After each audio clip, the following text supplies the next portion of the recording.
Unified digital identity system. আজিৰ এইটো ভিডিঅ'ত এটা নতুন আপডেট লৈ আহিছোঁ, যিটো হৈছে ইউনিফাইড ডিজিটেল আইডেণ্টিটি ছিষ্টেম।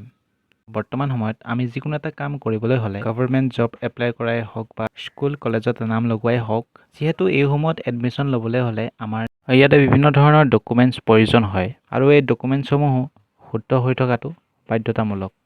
কিছু ক্ষেত্ৰত ভোটাৰ কাৰ্ড বা আধাৰ কাৰ্ড যি ডকুমেণ্টছেই হওক, কিছুৰ ক্ষেত্ৰত নেমটো বা ফাদাৰ্ছ নেম, মাদাৰ্ছ নেম বা বিভিন্ন ধৰণৰ ইনফৰমেশ্যনছ ভুল হৈ থাকে। আমি দেখিবলৈ পাইছোঁ যে এনে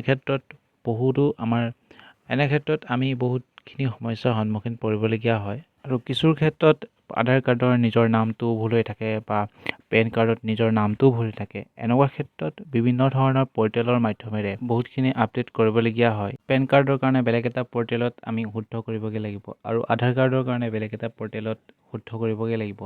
এনেধৰণে আমাৰ বহুতখিনি সমস্যাৰ সন্মুখীন হয়। গতিকে চৰকাৰে এইখিনি সমস্যা সমাধান কৰিবৰ কাৰণে এটা বিশেষ গুৰুত্বপূৰ্ণ পদক্ষেপ লৈছে, যিটোৰ বিষয়ে আজিৰ এইটো ভিডিঅ'ত আলোচনা কৰিম। যিহেতু আমাৰ হাতত বিভিন্ন ধৰণৰ ডকুমেণ্টছ আছে, যেনে হওক আধাৰ কাৰ্ডেই হওক, পেন কাৰ্ডেই হওক বা ভোটাৰ আইডিয়ে হওক, এই যিখিনি ডকুমেণ্টছ আছে, যদি কেনেবাকৈ এই ডকুমেণ্টছখিনিত ইনফৰমেশ্যন কিছুমান ভুল থাকে, এই ইনফৰমেশ্যনবোৰ শুদ্ধ কৰিবলৈ বা কাৰেকশ্যন কৰিবলৈ হ'লে আমি বিভিন্ন ধৰণৰ ৱেবছাইট পৰ্টেলত যাব লাগিব। আধাৰ কাৰ্ডৰ কাৰণে বেলেগ এটা পৰ্টেলত, ভোটাৰ কাৰ্ডৰ কাৰণে বেলেগ এটা পৰ্টেলত, আমি এনেধৰণে বিভিন্ন ধৰণৰ পৰ্টেলত যাব লগা হয়।